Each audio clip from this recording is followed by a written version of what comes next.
would keep the clocks permanently on daylight saving time, which is just a fancy way of saying it will stay lighter later throughout the year. I fucking love this. This would mean that in the winter, the sun wouldn't set at fucking 4 o'clock in the afternoon anymore, right? It would set at 5 o'clock, the earliest. And so here's the thing. The Senate already passed this bill in a previous session, okay? I don't know all the specifics and the way it works, but my guess is they're saying this new bill that got through the House has to also get through the Senate. So I guess they have to repass basically the same bill that they had passed previously. But the House passed it overwhelmingly, by the way. The Senate will probably pass it, okay? And then Trump has said he'll sign it. So, you know, there are many people on the right who would probably look at me and call me a hack for the simple reason that I've repeatedly stated there's not a single fucking thing Trump has done that's positive in his second term. At least in the first term, I could point to, you know, pardoning Alice Johnson, doing the First Step Act. There were certain things where it's like, okay, I'll take that. That's good. He banned bump stocks on guns. There were a number of things. Okay, those are good. I'll give credit where credit is due. There's been nothing in the second term. Literally nothing. Nothing at all. Nothing. Zero. Zilch. Nada. Okay? This would be the first thing where I would give him credit. If the House already passed it, if the Senate passes it and Trump signs it, and we get rid of daylight saving time, that is a massive, massive W. And people who face whatever they call seasonal depression these days, I know it has a different term that they use, but people who face that would feel a lot better. So, and also all the statistics show, all the numbers show that, like, if you stop changing the clocks, there's societal upsides all over the place, right? There's, like, you know, all sorts of problems happen when you change the clocks. The only downside is people say, oh, it'll be a little darker in the morning when kids wait for school, you know, at the school bus stop. Yeah, I can understand that might be an issue, but there are just way more issues with changing the clock. So we'll see. Hopefully that gets through as well. But shocker, I know. At least we have some good news here. But keep the pressure up. Keep the pressure up. Keep the pressure up on your senators and tell them no to this fucking NDAA bullshit, no to funding the Iran war, and fuck no to merging the U.S. and Israeli military. What kind of psychotic shit is this? Hey, y'all, do me a favor and like and subscribe. So shockingly, right? Congress has done a couple good things. I know. What a surprise. But the main thing with this video is talking about the fact that overwhelmingly, pretty much all Democrats voted to not fund military, effectively block.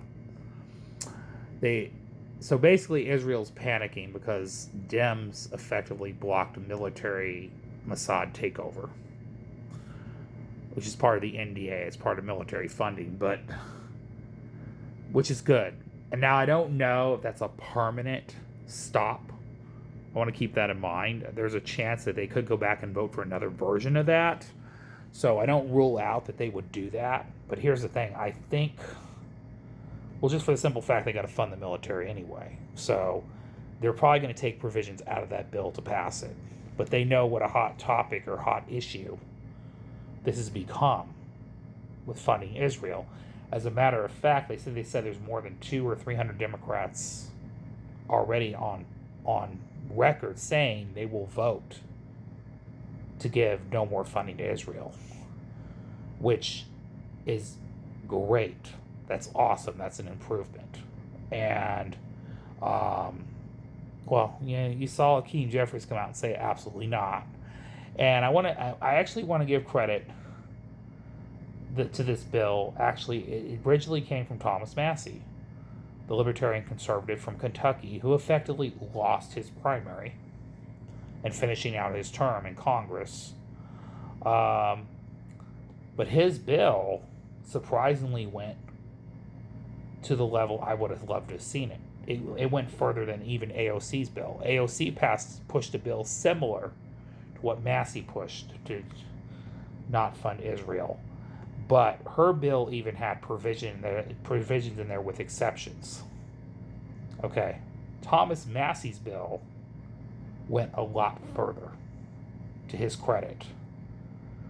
Because I will give libertarians this, they are principled about being against war. And I don't know if it's because it's a humanitarian issue or it's just about the money. It could be also just about the money. You know, money and priorities. And libertarians don't like to spend money. So, kudos to that. Because that means they effectively are not for war. Which is great. You know, But Thomas Massey started this amendment, to his credit. You got to give credit where it's due. And sometimes it'll come from people you don't necessarily agree with. But you know, the thing is, and again, I'm not a Thomas Massey fan. I'm not a libertarian. I'm not a conservative. I am borderline DSA, progressive, kind of Democrat. So I make no bones about that. I'm very honest. But here's the thing.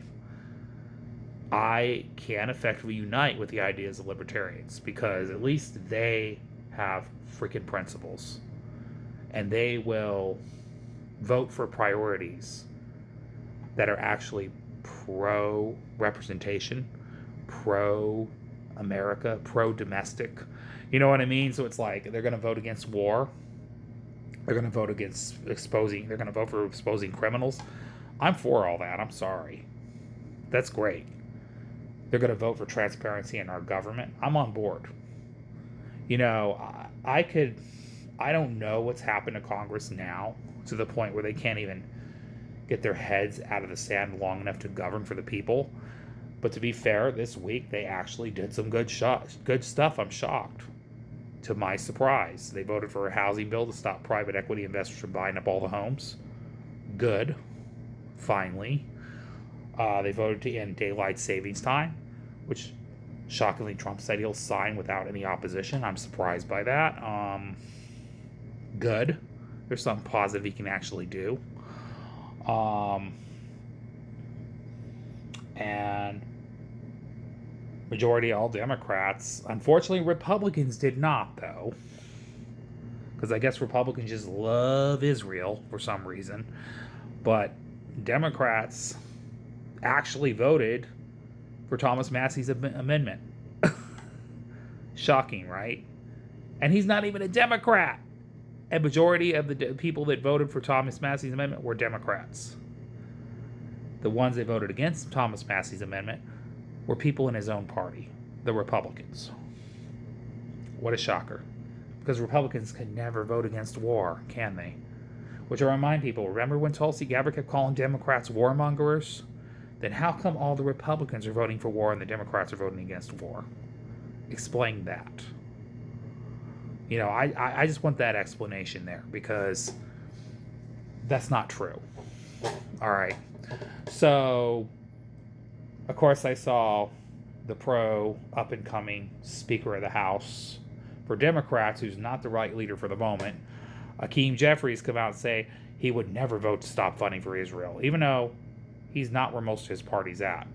That's why I said I have doubts about him being the Speaker of the House next year, even if Dems win back the House, because he's effectively bucking his own party, saying, "No, we're going to keep giving money to Israel." As he's taken, by the way, almost 1,732,000 from AIPAC. Yeah, it's a time for new leadership, you guys. It just is, you know. And I'm just glad more people are waking up and seeing this, you know. But the thing is, I'll take an idea that's a great idea from anywhere, no matter where it comes from, you know. Now, that's the kind of bipartisanship I want to see. All right. And we talk about big tents. I'm sorry, y'all. When you talk about big tent parties, yeah, big tent party would be an example of running based on what area of the country and representing the will of your own district. That's one thing. Whether it's about gun control or other stuff like that. I get it. We're going to have disagreements in the party. That's fine. But whether you're pro-war or anti-war, come on. I mean, whether you're pro-corporate or anti-corporate, let's not be silly here. No, when we mean big tent, we just want a diversity of thoughts and ideas. We don't want people that are pro-war and pro-terrible things and use that as an excuse. Please, save it. Save the BS. Anyways, y'all. Love y'all. Have a great night. Goodbye.